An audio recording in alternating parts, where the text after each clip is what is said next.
Galansiyang is a drone forestry support services startup that aims to help environmental frontliners in mining industries and forest conservation programs to digitize forest monitoring and speed up the process of reforestation. Galansiyang is an incubatee of iDEYA at Mindanao State University, Iligan Institute of Technology. Jay Gajudo is CEO and President at Galansiyang. So hello Jay, welcome to Startup Podcast. We're very happy to have you dito. Yeah, thank you din, Johnny. And we didn't expect na in-invite mo ako dito din. Yes, actually, I'm very, very, very excited to learn more about you and Galansiyang. Actually, we interviewed iDEYA. We interviewed Siege Brasileño of iDEYA. I think last year pa. And when he mentioned about you and about Galansiyang, I really, really wanted to feature you dito sa startup. So thankfully, you're here right now. So let's start, Jay, with the first question. So ano nga ba ang Galansiyang? Basically, Galansiyang is actually inspired by a bird in which is like the Asian glossy starling. Galansiyang tawag sa amin yun. Galansiyang tawag sa Bisaya ng Asian glossy starling bird. So that's how we got the name of Galansiyang itself. The reason why we name it Galansiyang, it is because that this bird species, as what I've mentioned, is our inspiration. This bird species is the reason why some trees are growing in wrong places. If you just like notice na may mga plants or puno na tumutubo sa bubong, tumutubo sa rooftop or sa kahit sa sidewalk. So basically, one of the reasons why those plants growing is because of the Galansiyang, the ability to disperse it anywhere sa kanilang poop. So when they eat like for example, we call it manzanitas na tiny, like it's a tropical cherry something. Tapos they ingest it. So pag ingest nila, there's a stratification process happening inside their belly. Tapos yung seeds hindi siya madadamage, but it is actually like parang yung shell ng seeds is parang ma-digest siya, but yung embryo is totally safe. So pag na-poop out na nila anywhere, basta may proper irrigation lang, may water, or kahit na perfectly perfect yung condition, is tutubo talaga siya, like nawala na yung dormancy ng seed. So doon namin nakita yung inspiration. So basically when we started this is like hanap kami ng reason like bakit may puno na dito talaga tumutubo, like doon sa bahay namin basically yun yung nangyari. So yeah. Yeah, so basically si Galansiyang pala ay inspired sa ibon na actually parang nagkakalat ng halaman ng puno. And actually yung goal ni Galansiyang as a startup is reforestation. So basically replanting the trees that should be in the forest, maybe yung mga dating nagalaw ng ibang programs, sa ibang proyekto, maybe by mining Pero bago natin puntahan yung ginagawa ni Galansiyang as a startup, can we just know, Jay, also like the background of the team? Like in the first place, how did you think from that inspiration, gumawa ng drones na kumbaga nag-execute ng reforestation? And how did you learn about drones in the first place? How did you become to learn about this technology, mechatronics, GIS? So paano nga ba nagsimula itong startup na to and yung tech kumbaga? Basically the co-founders of Galansiyang is actually classmate kami undergraduate dito sa MSU-IIT. And yung course namin is Bachelor of Science in Electronics and Computer Technology. Tapos na-rename na siya ngayon ng Computer Applications, BS Computer Applications or BS ComApp. And yung course na yun is like we're using like computer technology to apply in real world problems. Like ganito sa amin, we use drones. Basically drones are just flying computers. Flying. The one that powered this, the one that powers it is the computer itself. So yung we call it flight controller, FCU. Tapos based on the background with the drones, it's ever since I'm still in high school, together with one of the co-founder of Galansiyang, which is Jico, is we actually like drone hobbyists na kami, even though we don't have enough resources, but we make drones out of lunchbox. Tapos yung mga straight lang na na like mga aluminums, metal. Tapos we make it as a like a quadcopter. Tapos we just buy like the motors from Manila. Tapos sobrang mahal pa nun. Like we have to save money from our baon just to buy one. And then when we got to college, So tapos yun, si Jico naman is naging IT siya from different school while the rest of the co-founder, Maynard Cosanilla and Joshua Fernandez is basically my classmate and yeah, we met in this course and doon kami naging friends and think of it and we basically started as an undergraduate thesis. Yeah, So actually, good thing you mentioned about the drones, no, na the drones actually are flying computers. And come to think of it, pwede ka ngang gumawa ng drone out of things in your room, maybe in your backyard, maybe somehow, I mean, something like that. Kasi when you come to think of it, drones are actually just, you have maybe the camera and then the computer. Ang mahalaga dun yung how you make it fly. And by the way, how do you connect, kumbaga, how do you control it? How do you control the drone? Paano yung connection niya from you as like the computer to the drone? Paano siya naka-connect? Yung flight controller ng drone, yeah, as what I've mentioned, is just a computer. Everything, like even smartwatch, anything is a computer. So the difference is that basically drone itself also our robot. Kasi may actuator siya, may electronic speed controller siya. And the actuator is the brushless motor, yung propeller, yung reason na lumipad siya. Tapos na-connect siya kino-connect siya sa flight controller and the flight controller itself as well is connected to a receiver or transceiver. Tapos we have like a wireless transmitter so we can just Mm. like send command wirelessly tapos yung flight controller na yung magpe-process into like to fly it. And of course there are sensors like gyro sensor, accelerometer, compass in order for it to be more stable. So, ganun lang, like we're just sending commands. But in this case, in Galansiyang, since medyo advanced na yung drones namin, so parang may the concept is still the same, but Mm. maging advanced na din yung pag-process ng communication because we can actually like put programs and let the drones do its job without even controlling it, like autonomous na yung paglipad niya. Yeah, this is very exciting, no? Actually, ako rin nung bata ako at maraming bata actually, yung bata pala nangangarap na naglalaro ng robots, ganyan, nagpapalipad ng mga robots. And now we can actually make use of this curiosity, this technology to kumbaga to contribute impact, to make some impact to the world through like what you do, reforestation and like digitizing forest monitoring. So punta naman tayo dun, no? So paano naman how exactly parang naisip na drone technology gawin siya into this? First of all, I want to say na Galansiyang is actually very, very, very unique in the Philippines. I think you're one of the only startups na ganito yung pag-combine ng ganitong klaseng technology sa ganitong klaseng purpose. So, how did that come to be, kumbaga? Basically, like drone can do jobs basta lang everything that requires flying. Like instead of using a helicopter na medyo mahal yung gasolina pa, pilot fee at saka everything. So instead of using drone as well to drop bombs, just like what Ukraine and Russia. Mm. So basically, we utilize drones to make it in a good way to drop seed bombs or seed ball. Wow.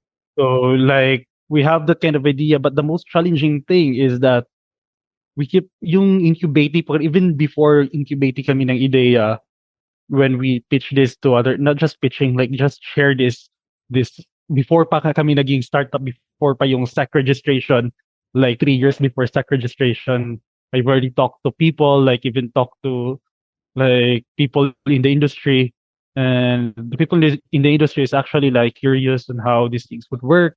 And I also to talk to people like an ordinary people, since that's part of our branding currently right now, to get involved and for branding awareness. So before nag-talk na ako ng people na hindi engineer, hindi technologist or kahit walang degree.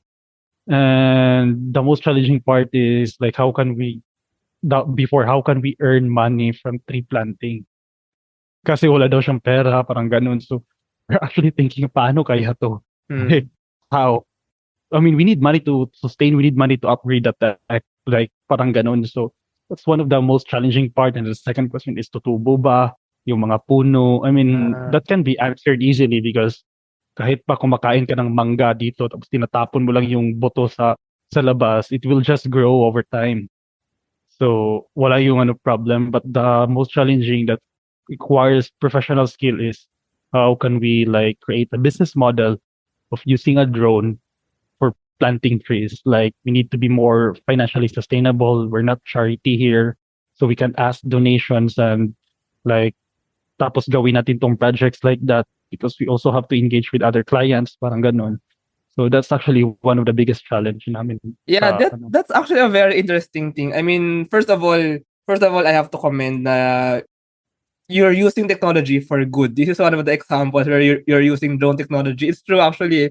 Meron mga, I mean, right now, drones na actually dropping bombs, tsaka bumabaril, ganyan. Pero you're actually spreading life through technology. You're actually helping life grow more through technology. And I think that's very noble. I think that's very heroic. It's actually very inspiring. That's really why I wanted to have you dito sa podcast. Now, ang challenge is how you make this a sustainable business model. Kasi Yeah. it's very new. It's very innovative. Hindi siya traditional business, hindi siya traditional operations also. So that's what I want to ask next. Right now, parang meron kayong mga projects with LGUs, actually even with Japan. So maybe can you share a few of those projects and parang paano ba nag-work basically yung business, or yung paano ba basically nag-work si Galansiyang as a startup? And maybe you can share a bit of details about dito sa mga project na to. And yeah, yun if we use drones na to drop bombs and to shoot bullets, maybe mayaman na kami ngayon. Yeah, Good that's point. actually like easy to sell to the military. Like they just Yeah. buy it. Yeah. But if like using drones to plant trees, medyo like I don't know. But anyway, so the thing, yeah, that's what I mentioned. That's our biggest challenge. So what we did is the only thing that is very open to rehabilitation, to reforestation in the Philippines. This is one of the sector na we consider it the most destructive are the mining companies. But Mhm. there are mining companies that are really wanted to like to be more sustainable as they mine we mine as humans to like we gather metals just to create this entire system, this technology that we're able to talk. These are all made from mines. So just like the Nickel Asia Corporation, they're actually open for like for like the utilization of technology for their mine rehabilitation, for environmental protection and environmental conservation. So when I called Ma'am Phoebe of the Nickel Asia Kajanao Mining Corporation in Dinagat Islands, this is our first project. It's a pilot test. It's a 1 hectare pilot test. It happened in 2019. That was late 2019. So that was like 3 months, 4 months before the lockdown in 2020 of March. So we successfully dispersed like cover crop seeds muna kasi we have to follow silviculture process. So in mining setting, hindi siya agad-agad na seed balls yung itatanim, it won't grow. So basically, we have to replenish the nutrients of the soil. So in order to do that is we have to disperse yung mga damo, mga wildflowers, shrubs, yung mga perennial plants in order to have nitrogen fixation, parang ganun, and to regain moisture sa lupa kasi the soil is not okay na. So that's the thing. So we have to, as a tech guy, like in the fields of technology, and most of us are in tech guys, so we have to listen to experts in biology, in botany, and forestry. So we just follow what they say that this is applicable if we have to do this and that. So that's the first pilot test we had in the Nickel Asia Corporation in Cagjanao Mining Corporation sa Dinagat Islands. And somehow, hindi siya medyo naging successful kasi nga nag-lockdown.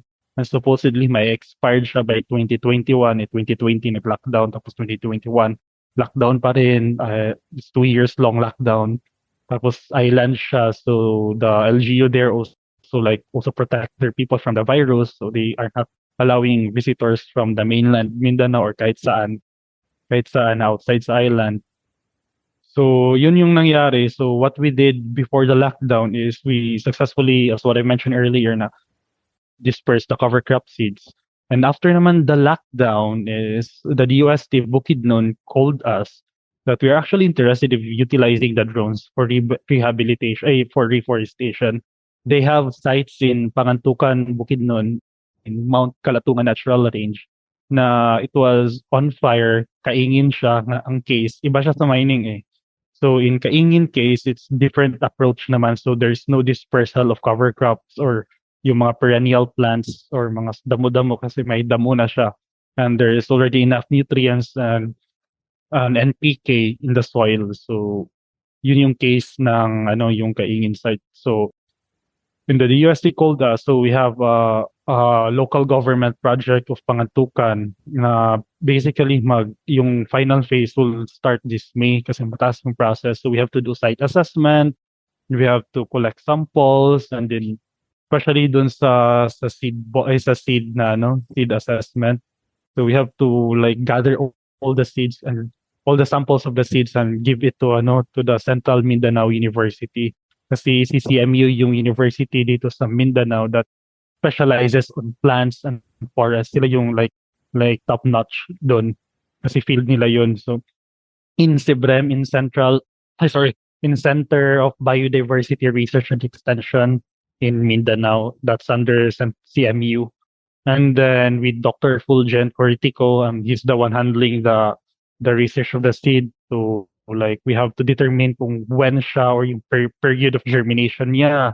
And after that, like gagawa sila ng experiments like the biology thing, the botany thing in order to define the plant physiology. Tapos doon na namin ma-determine kung ano yung bagay na seedball ingredients niya, kung ano yung additional na requirements or chemical needed to make it as a nutrient sa plant. So yun, like it's a wide experiment na ginawa namin. So basically everything is science-based approach, and the thing that interests most the thing that makes the government more interested is like planting trees it's not just like plant and nothing more. So yun na yun. So what we have to do here is we need to do a scientific approach. It must be science-based. And like for so long, Philippines has been doing project na walang walang consultation sa mga scientists natin or sa mga professionals in that field. They just like do it and leave, nothing more. So we also we also give them options na in 5 years since pilot ito. So we need like to have monitoring in 5 years para malaman natin if successful tong natin project. So yun, and basically another thing that makes them more interested is we have to create a systematic forest conservation program na the one that creates the seed ball is like this. In order for this to promote socio-economic development, then is we have to pay the indigenous people of that ancestral domain na damage yung area nila because of kaingan. We have to pay them from making seed balls. And we also went to prisons. There was this time na si Maynard Costanilla, which is our COO, he called me like in the early morning na, hey, punta tayo ng BGMP. Sino bang nakukulong? Like, I was really like thinking na may kaibigan kaming nakulong or someone is detained in the prison. So it ended up na when we went to BGMP Hingoog City, in Hingoog City Jail, is we basically like wanted to introduce the way of the inmates that they can actually earn income by making seed balls. So not just like the indigenous people. So we can actually do production of seed ball inside the jail. So they can actually plant trees kahit nakakulong sila. At the same time, we can pay them. Yeah. Sa may prison labor naman eh. Tapos on the way din pauwi ng Iligan that time, he also mentioned that what if we will cater like PWDs, like those people na who are having a hard time getting a job, parang ganun. And how about the SPED students, parang ganun. Yeah, this is to very engage in this kind of activity. So yun yung naisip namin. So that makes our client more interested about it.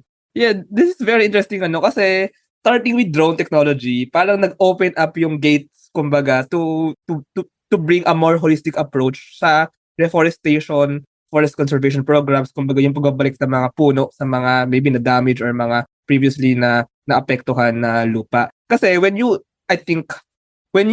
introduce drone technology, maybe previously mga tao lang magtatanim ulit. I mean manual labor, tao tatanim, or even maybe medyo mas advanced maybe helicopter magbabagsak ng same, di ba? Pero baka hindi ganoon ka-precise. I think drones yung parang medyo nag-meet halfway doon, no? May precision siya, and then maybe mas madali siya, mas efficient siya in terms of energy, in terms of yung paggalaw ng drone. So I think that's yung pag-introduce ng more efficient way to do forest monitoring, nag-open up pa ng gateway sa providing jobs to other people, and basically pati yung pag-aral ng science mas na-enable yung pag-improve ng science ng biology on how really to reforest to do that reforestation process. So I think this is an example of when you introduce a more efficient technology, naging mas impactful doon sa buong ecosystem kumbaga. What do you have to say about that?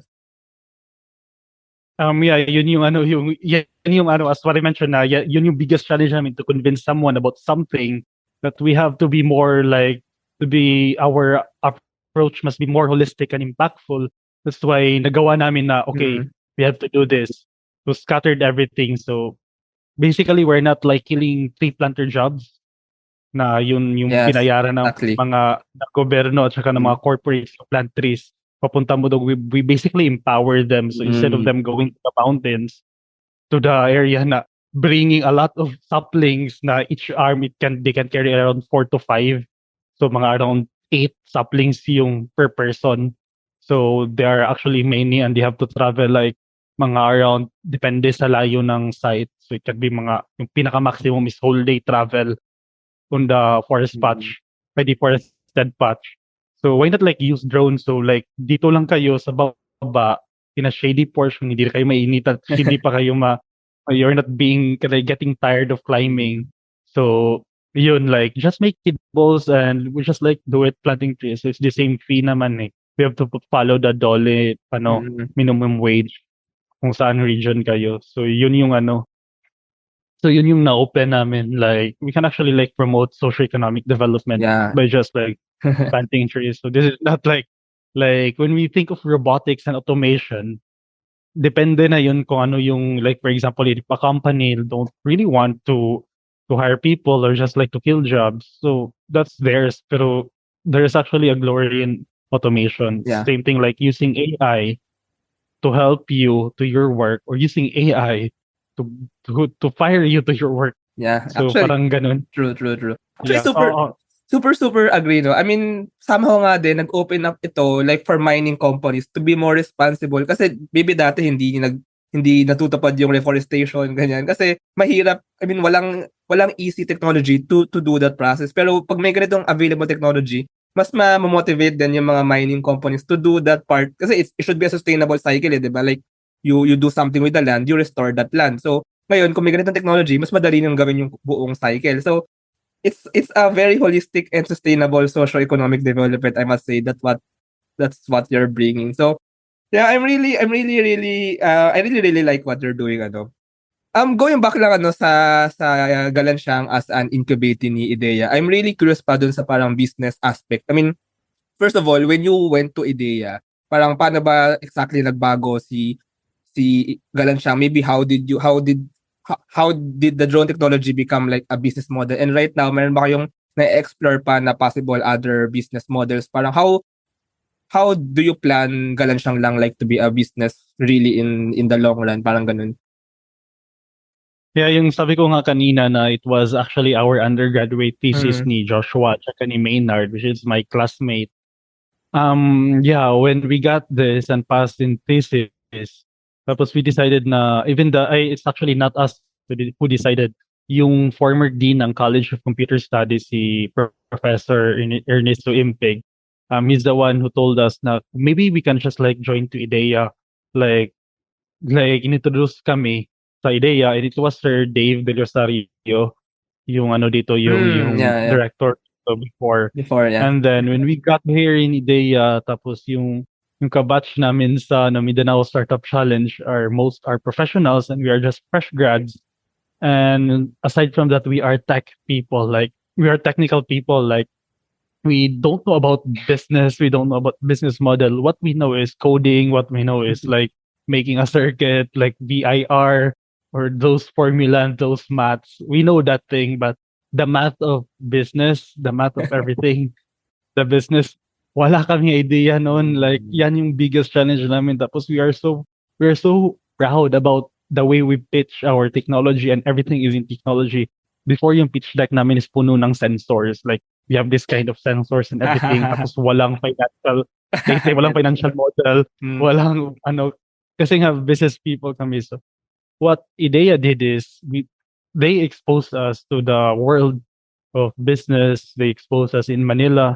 They exposed us in Cagayan. Tapos we also got exposed. Tapos we even like I myself like did a pitch na like it's like parang thesis ano siya, parang thesis, what do you call this? Thesis defense siya yung ginawa ko kasi wala talaga siyang Yeah. financial model. So I can but imagine. those embarrassment is really helping us to grow. Like we have to create a proper business model talaga, parang ganun. So we explored, and there are also people who helped us, and the one who introduced us with before kami to think to engage with mining is one of our panel of advisors, si Dr. Janice Manubag. Polizon Manubag she's actually a botanist here in the College of Science and Mathematics here in MSU-IIT.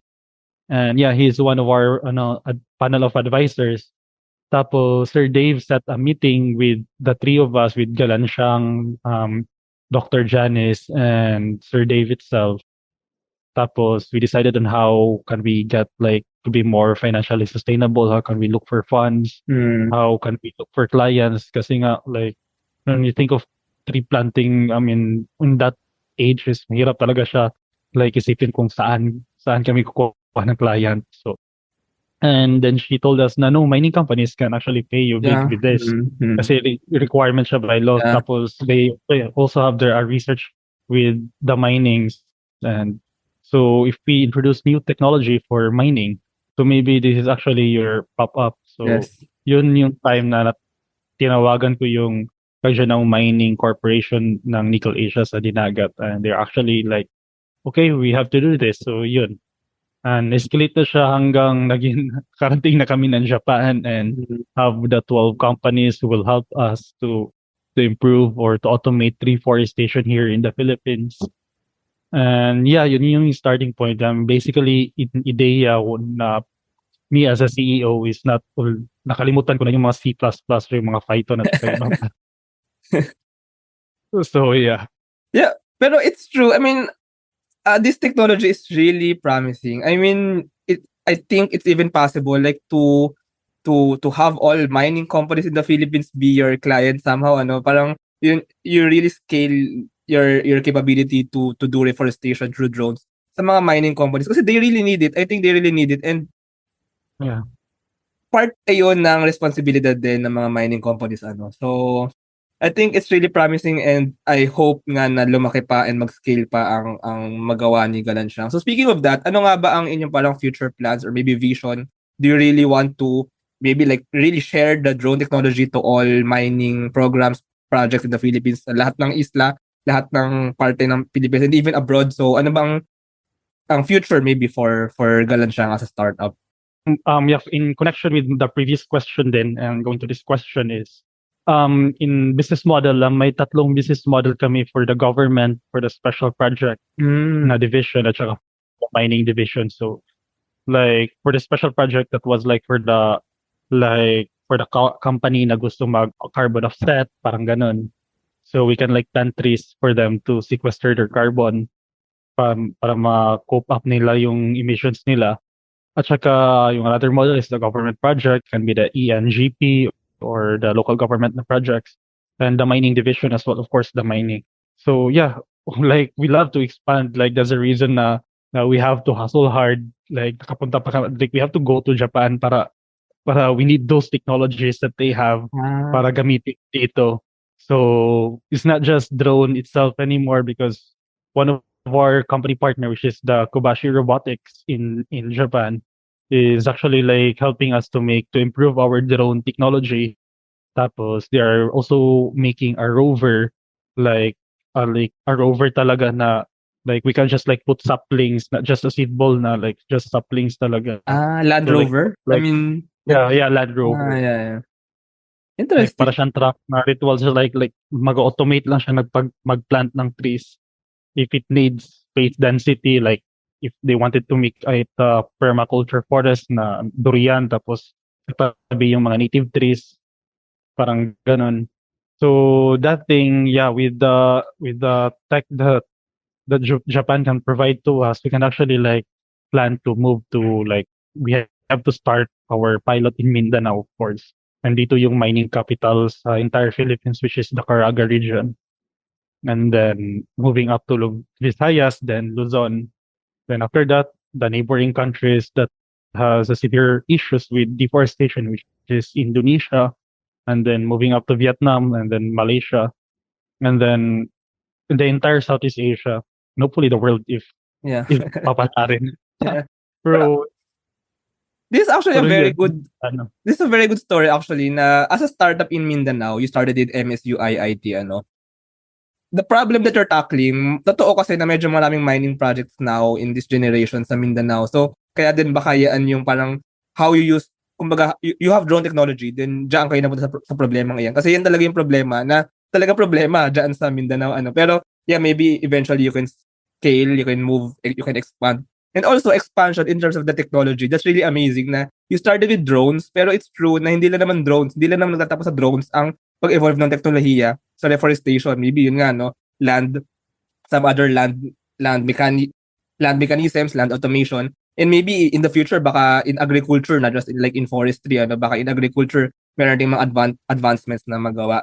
Now, bilang our last question lang, ano, kasi I really, really like this use of technology na very purposeful and very societal, very impactful talaga. So, do you believe more startups in the Philippines maybe should put this kind of issues, environmental issues, or even ecological restoration sa kanilang purpose, like not just like maybe some startups kasi just like maybe to be rich ganyan. So I mean, what do you think lang ano for other startups as well?